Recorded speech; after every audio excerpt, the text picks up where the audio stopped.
Hello, hello, hello. Welcome to Pop Culture Therapy. I'm Advent Nebula. And I'm Cruellica Kain. Well, we ended on a downer on the last one, and we're going to be staying on the downer because of the shit show that is Activision Blizzard and basically the well-known EA and all of those fun companies like Ubisoft and, well, Konami, but Konami's not that relevant anymore. Well, the reason why we're going to focus more so on Activision Blizzard is because theirs is the worst of them all. But to kind of start off, one of the notorious issues that has been going on in the video game industry on the development side, not the gamer side, but the development side, is that when you're producing games, you have either one of two things. You have a definitive timeline of when the game has to be out, and the closer you get it, you have what's called crunch time, where everybody is working, let's say, 70 to 100 hours in a week. And obviously, these individuals are either salaried or they're what's called ICs, which is called independent contractors. And even with independent contractors, you don't have sky's the limit. You sometimes have just flat rates. And your flat rate on those contracts are basically, you're working this until this is complete and out the door. Exactly. So a lot of times you'll have individuals, which I don't agree with, working for free. And kind of similar that we talked about in our last podcast. People should get paid for what they worked. But the difference between these two situations really is that these individuals tend to be living paycheck to paycheck. Yeah. They don't have excessive means to ensure that they maintain a certain quality of life. And then Activision Blizzard, the full lawsuit that the state of California has filed against Activision Blizzard, all 386 pages are available to read. Yes. So with this particular lawsuit, compared to the one that we just talked about, where we can read the complaint, this one we can read the complaint and a lot of the court proceedings that are currently ongoing. The only pages that are redacted are whoever was the whistleblower.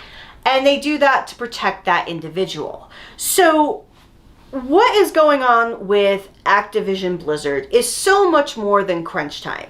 Crunch time is a big issue already. Rockstar has issues with that. EA has issues. Ubisoft, Naughty Dog, every video game developer is guilty of this, and I am a believer it needs to be fixed. There's a game right now that's just got delayed, Kenna and the Bridge of Spirits, because the company believes in no crunch time. Biomutant came out earlier this year after being delayed 9 times because the company does not believe in crunch time. Which I think is a respectable decision. Yes, it could inevitably affect some of their sales, but I'm a believer in supporting organizations that support their employees that work on the back end.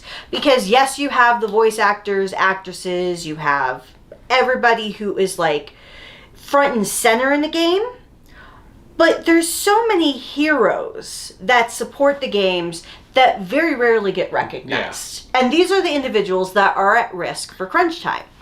Blizzard and Activision are a very special kind of evil. Yeah, because their lawsuit doesn't relate to crunch time at all. It's their company's culture.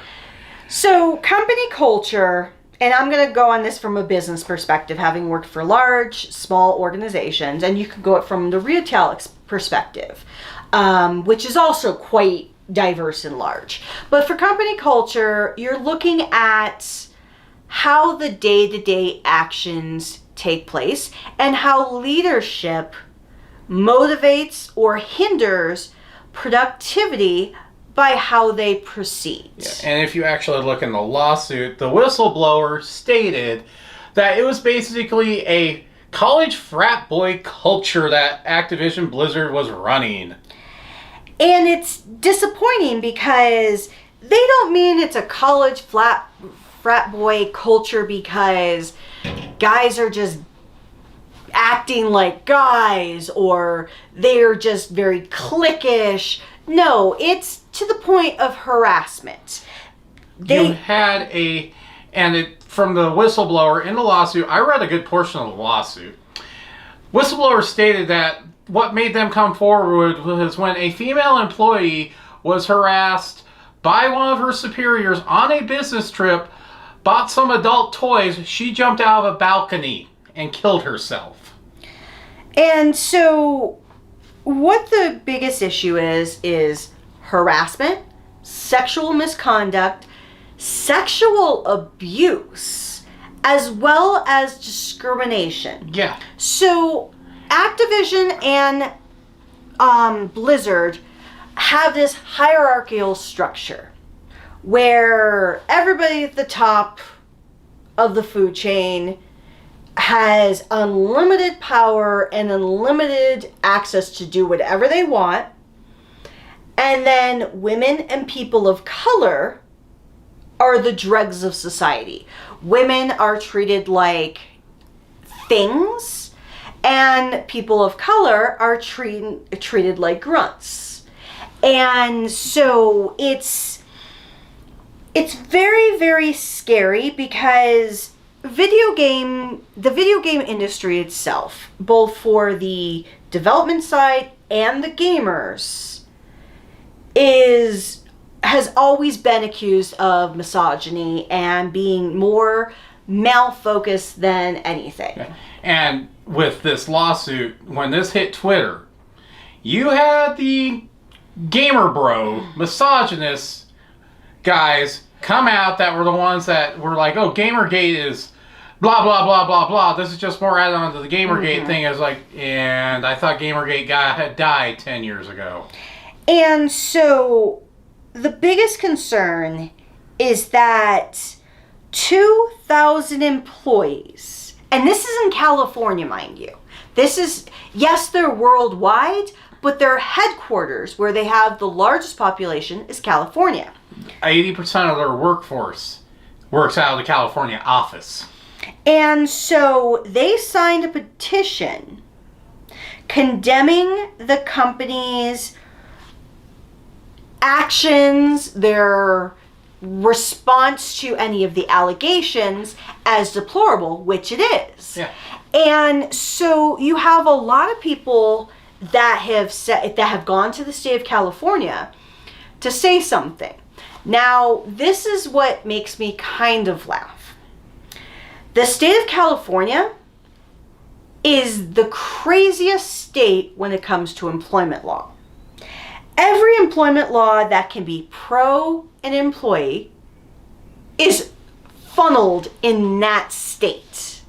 And it's pro employee for the normal 9-to-5 workers. They have entirely different employment laws for anyone who works in the acting industry, because they have SAG and they have those unions, as well as it's hard to monitor that because that's piecemeal rates. Whereas for regular employment, and this could include independent contractors, they have a lot of strict employment laws where they do not allow sexual misconduct, overworking, or preventing people from taking time off for like FMLA or Family Medical and Leave Act, or maternity leave. And basically Blizzard broke every single one of California's employment law in this single lawsuit. Yes, so apparently they wanted to be so terrible of human beings on the executive level, they decided, no, we're not just going to break one employment law for California, we're going to break them all. Plus, we're going to go one step further, and we're going to break national employment laws, because the DOL, or Department of Labor, which is a federal agency, is also looking at their actions. And then, this is in the last couple of days since the workers went on strike the other day and have talked about unionizing. Activision Blizzard hired the same union busting law firm that Walmart uses. Yes. However, where Walmart can get away with it because they have offices everywhere, and I say get away with it, but that's going to change. I believe this is going to be the advent of, not pun to your name, but it really is, for unions to become front and center within American culture again. Unions or individuals have been taken advantage of for way too long on the lower spectrum of income levels, going up to about 250K. And this pandemic has really issued in what's been the second Gilded Age of America, which caused the unions to actually get formed. Yes, because we are definitely seeing a disparity between the haves and the have-nots. And anyone who makes $250,000 or less, and some people are like, wow, $250,000 is a lot of money. No, it's not in America. No, it isn't. Because truthfully, a living wage, Advent, and we're not going to go into actual pay rates, but Advent doesn't even make a living wage. And you make far better than most people. I barely make a living wage, and I make quite a bit of money. You make what is considered somehow still upper middle class when it isn't. No, it is not. It doesn't even exist any longer.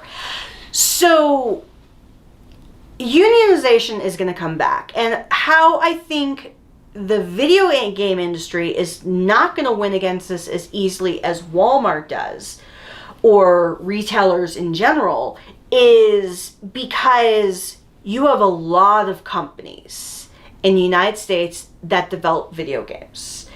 And you have a lot of big ones and you have a lot of indie ones. Now, the indie ones would be harmed significantly if unions came into play. Yeah, most of the indie ones only have a crew of 10 or less.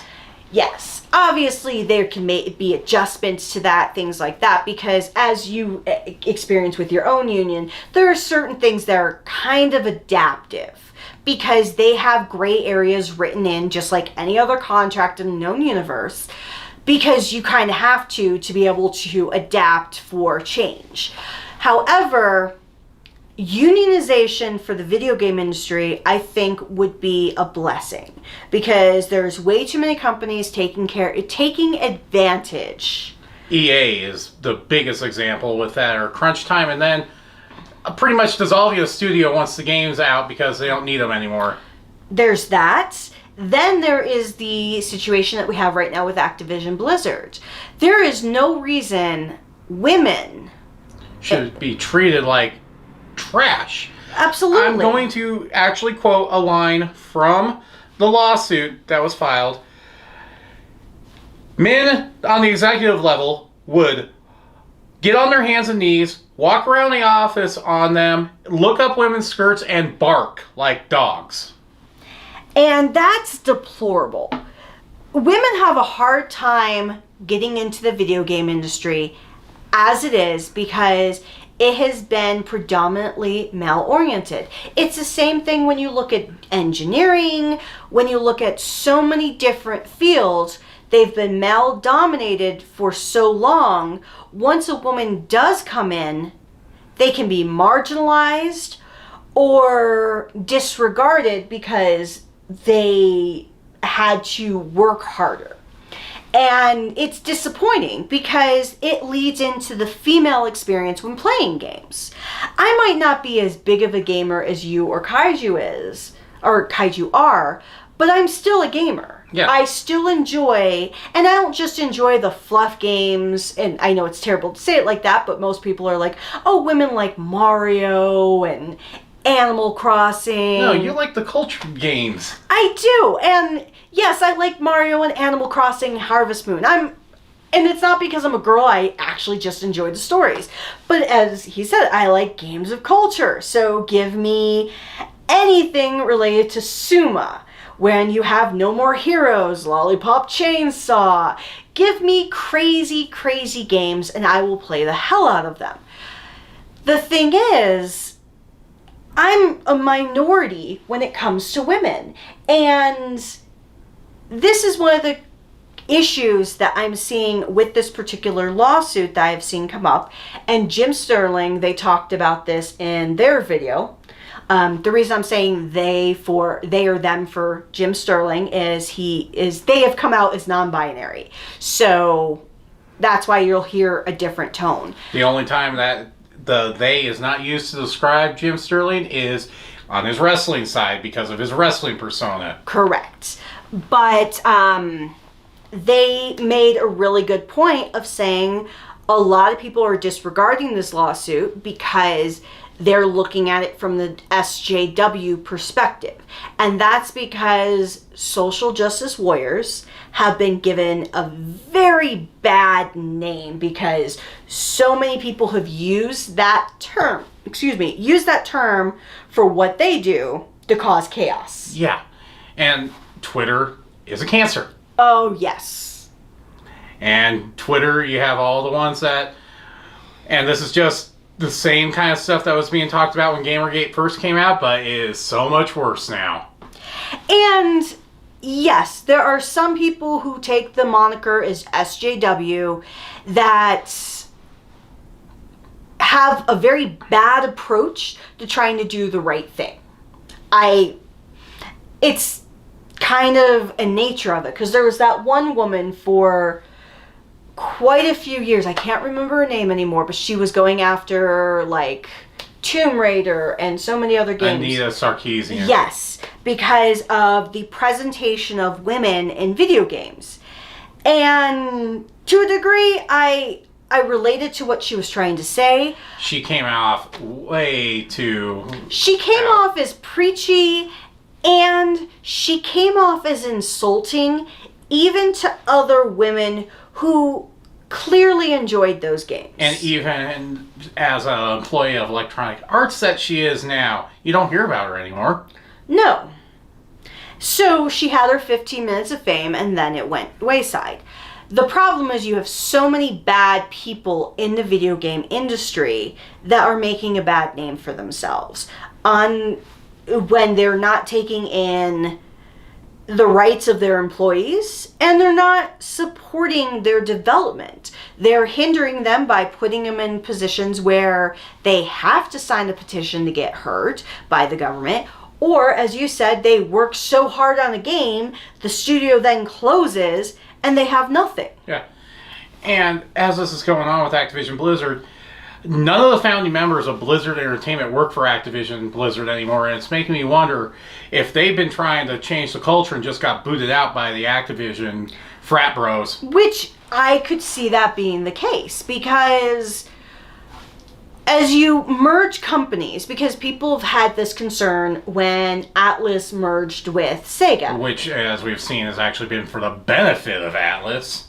But it hasn't changed their dynamic. Yeah. But I will say the quality of what Blizzard has produced is significantly different now that Activision is a part of them than prior to. And like every time something negative has come out with Activision Blizzard in the last few years, they do damage control, but this time it seems like they can't do it now. Oh no, they've been doing damage control. But the problem... It's not working. No, the problem is it's not working because their damage control is a defense that's just, it's making it worse. Like you have Activision CEO Bobby Kotick. Cossack. Or Cossack, yeah.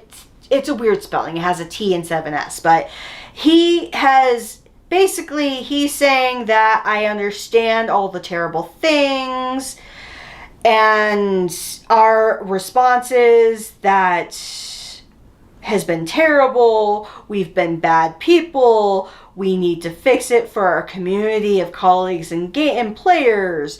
That this is no place for our company to be like. And my concern is, I'm paraphrasing because it's all whine, to say, in his way of trying to say, I didn't know any of this was going on. And if you look at just that way Cossack's word's been in the last 8 or so years, you can tell he's been the one going and letting this go, and probably even been one of the people involved in this stuff. Well, and he may not be involved. So we could be fair, and he could be completely innocent of the harassment and sexual misconduct.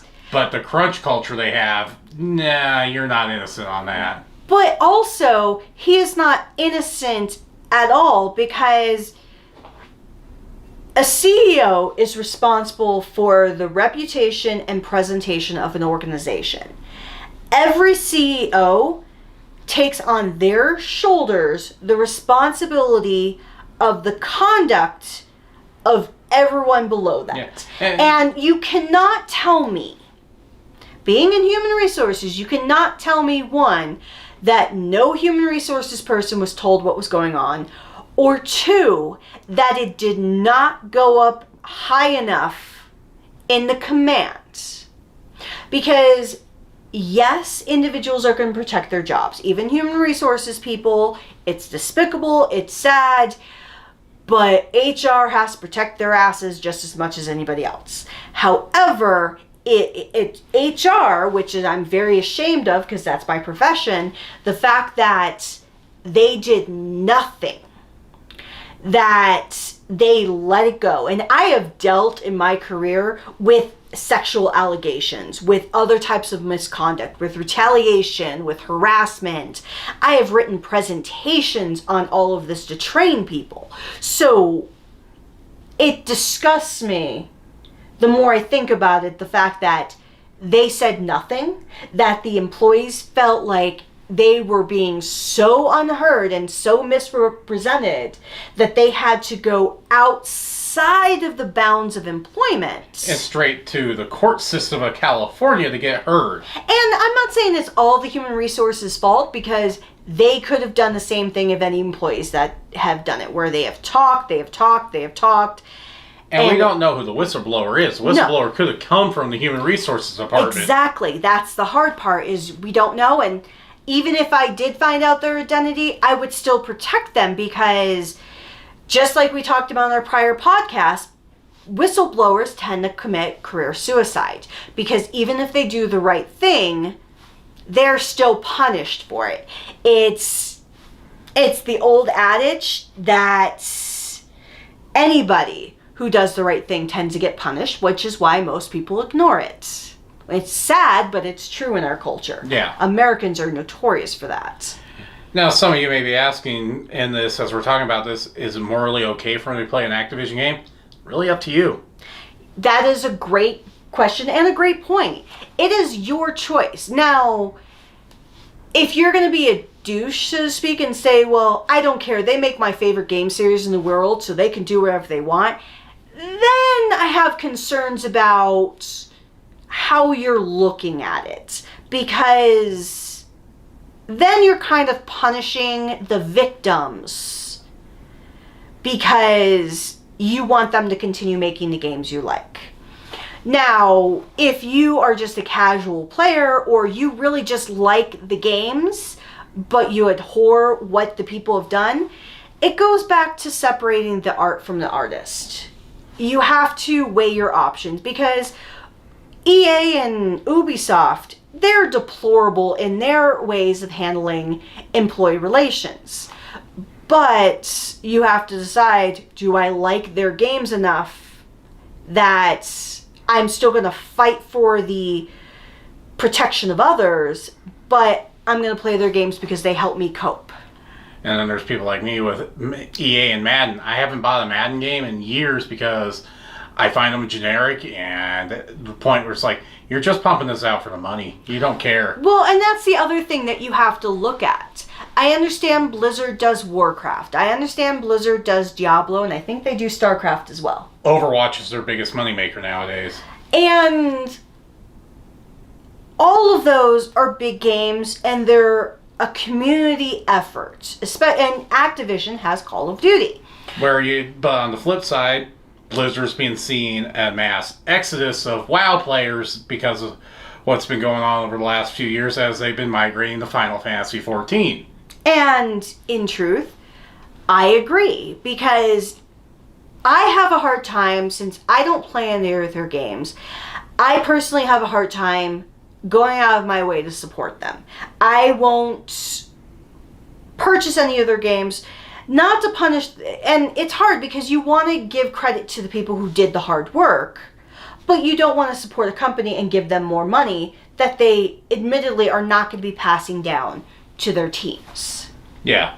It makes me really hard to buy anything from Ubisoft, EA, or Activision Blizzard. I can't recall the last time I bought any of their games in the last The sad generation. part is I bought 2.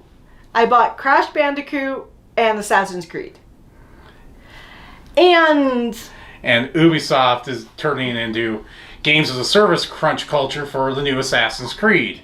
yes, so it's a hard part because it always goes down, you want to support the people who did hard work. But at the same time, you have to look at it as, do you really want to get there? And is it morally wrong? If you think it is, then that's correct. There is no right or wrong answer in this situation. The only thing I would say is if you do continue to play the games, give honor to the people who have either lost their lives because they were in such terrible straits while working there, or that are fighting for equality because they were the ones who made your games, not the people who are terrible individuals.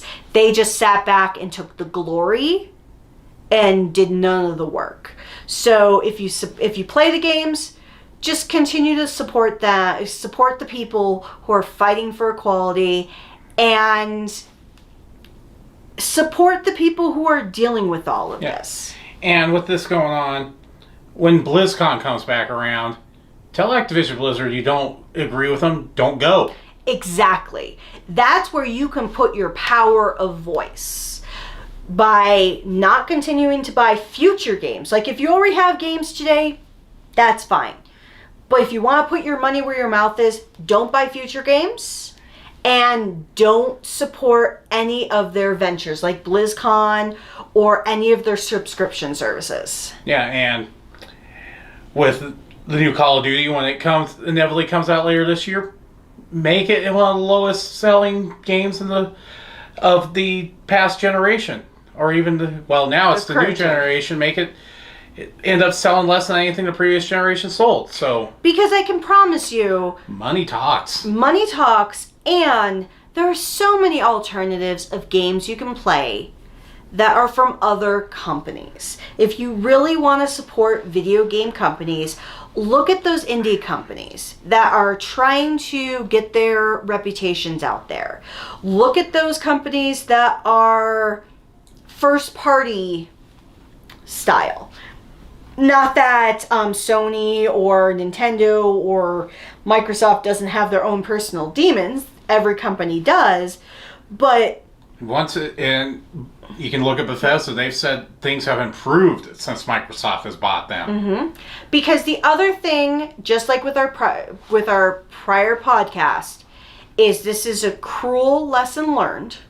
This is extremely cruel. This is crueler than anything because nobody ever should be abused when trying to work. Yeah, and I don't see how Activision Blizzard even gets out of this lawsuit unscathed. They won't, but it's going to set a precedent for everyone else. Because even though California has their own diverse employment laws, they can be used as precedent in other states where similar companies in video game or any industry can be looked at as saying, okay, they're not going to take it, we're not going to take it, we deserve better rights. Yeah, and the sexual harassment lawsuit's going to the federal level for Activision Blizzard, so you're going to have that as well there, because sexual harassment of men, women, and minorities should never be tolerated.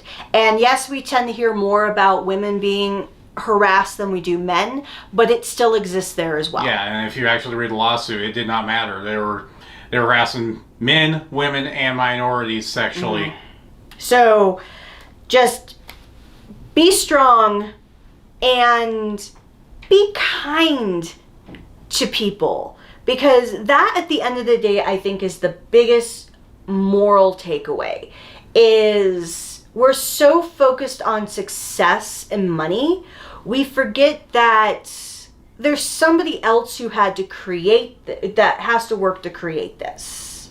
That we forget that people need to be honored for what they do and they need to be treated like human beings. And this pandemic is definitely showcasing the negative side of everyone. Yeah. It's brought, as we were talking about earlier in the podcast, it's a second Gilded Age. Mm-hmm. And Bezos and his dick rocket. That's another story. Yeah. I work for their competitor, so I'm not too happy right now. But I'm keeping everyone who's dealing with Activision Blizzard that's in that lawsuit, fighting against them, in my thoughts, because they deserve the positivity, because that's terrible. Yeah. And it's going to be probably a good 6 months to a year before we actually hear a final ruling on this. I would say closer to a year. No case like this is going to fly through the courts quickly. And it's no way this thing's getting settled out of court either. This thing's going straight to a courtroom. No, they, even if they, because since it's a class action lawsuit. And it's also filed by the state of California, there will be a trial. Oh yeah, no, they're going to fight it because there's too much at risk. And even if the state were to bow out, which I highly doubt they would do, the people themselves would continue fighting because there's too much at risk. And California's already fighting against other companies in Silicon Valley that have pulled similar stunts too, and they've all gone to trial, so I don't see anything different here.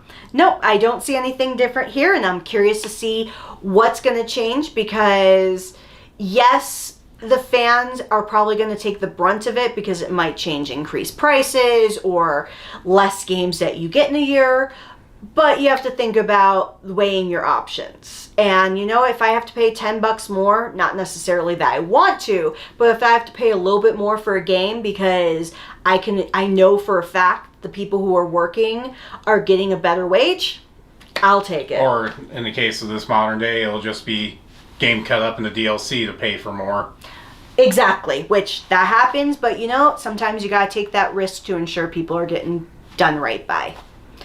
So that's it for this episode. Apparently we are on a spree of downer topics. I don't know what's wrong with us, but we will be back next week talking about mental health. I know we've talked about this before, but I think it's more important now because there's been changing dynamics of the employment world and how pop culture can help that. So, or in my case, what pop culture have I really been able to involve myself in right now? Exactly. So we will see you next time. Bye!